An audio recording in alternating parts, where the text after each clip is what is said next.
Welcome back to another re-review, and this is one of the last ones I'll be doing. Today you're looking at the Hornby Gordon.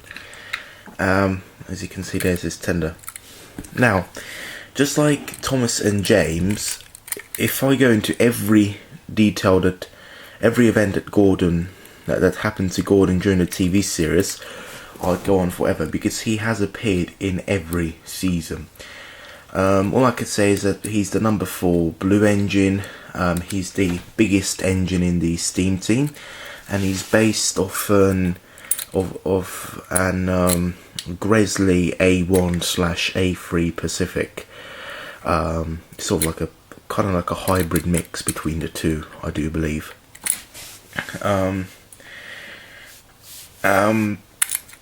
He is Flying Scotsman's brother and Mallard's cousin, I do believe.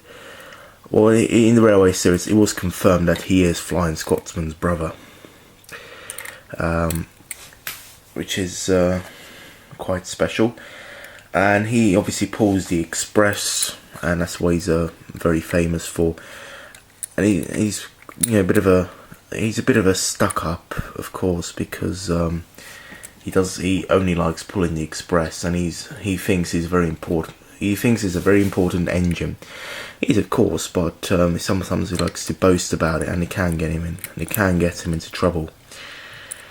But anyway, let's look at the detail of this model.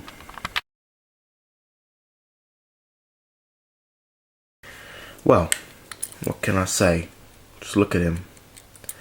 He is a very nice model. His tender's just here. We'll look at that in a second. But wow, just look at him. I mean, the detail is very nice. You get nice handrails going along both sides of the boiler. Brake pipe which I've added, and there's also these brake rods which I've added myself, but they don't come with the model, but I just decided to add them because I found them as spares, and it lifts the look. At the front, you're supposed to have 3 lampines, but they never came with Gordon. But this is my model because I brought it second hand. I got it second hand from the market. Now, as you may expect, he is tender driven, which is why his driving wheels are free turning. And I love the motion on them, as you can see. Yeah, really does look very nice. Paintwork is very nice as well. His face is okay.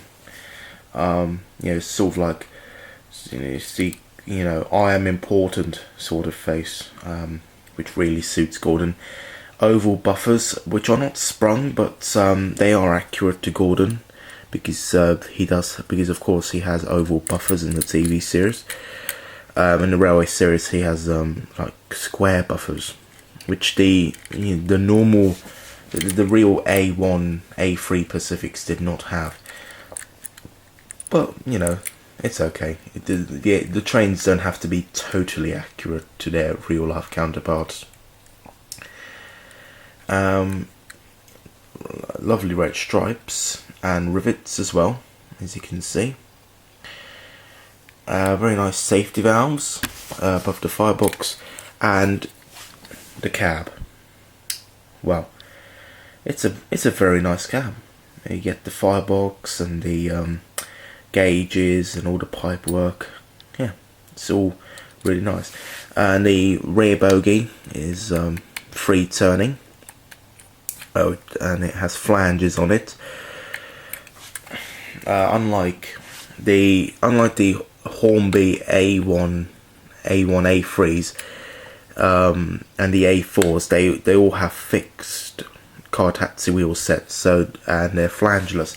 But Gordon has a non-fixed one which turns, and they're flanged, which is quite nice. Yeah, it looks better than flat wheels. You don't really notice the flat wheels when it's running, but this is quite nice. Anyway, let's put him down and let's look at his tender, which is quite heavy, as you would expect, because it has a motor in it, a Ringfield motor, and he is DCC fitted. It's fairly nice tender. You've got the pin which goes into the hole, just there, as you can see.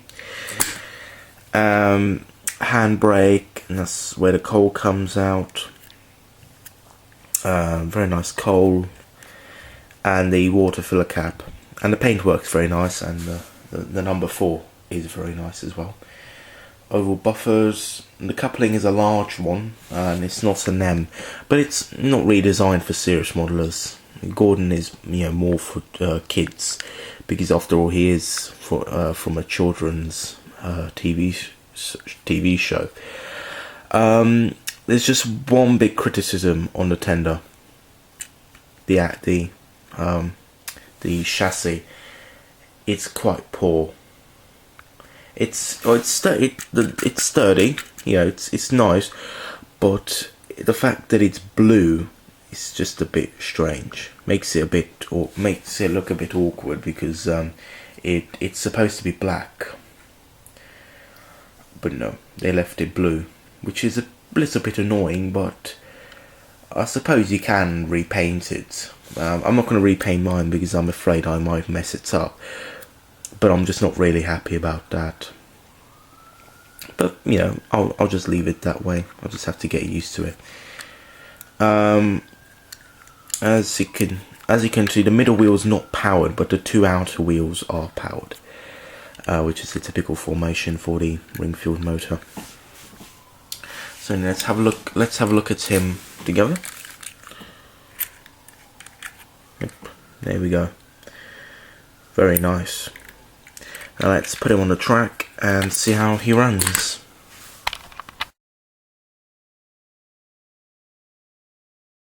Here we have Hornby Gordon on the track, and just have a brief look around him.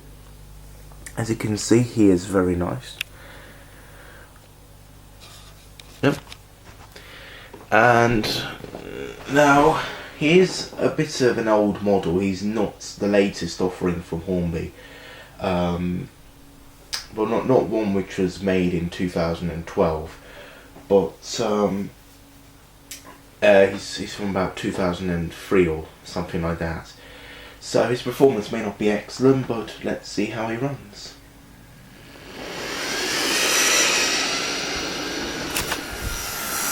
Well, he is running rather nicely. It's on halfway, and yeah, he does run quite nicely.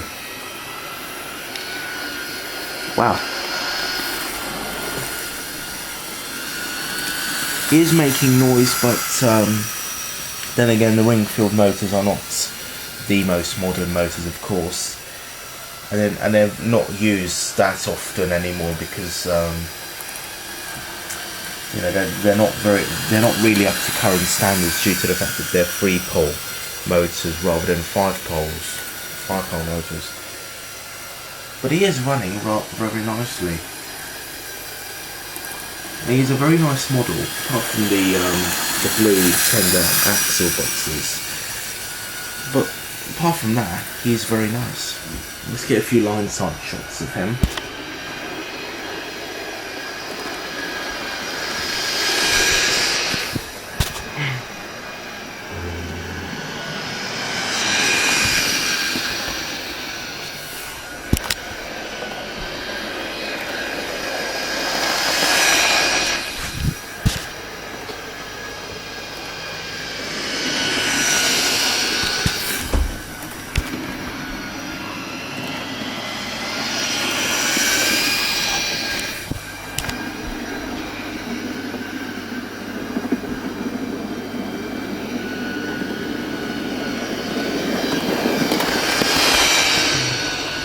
So yeah, he is a very nice runner.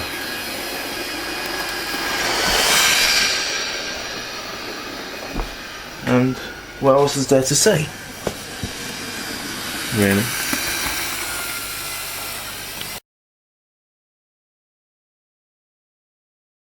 In conclusion, I definitely recommend Gordon for anyone who is a fan of Gordon or likes Thomas the Tank Engine or whatever. You know, he is a very nice model. Not for the serious, not really for the serious model railway collector, but you know, if you want him, then get him.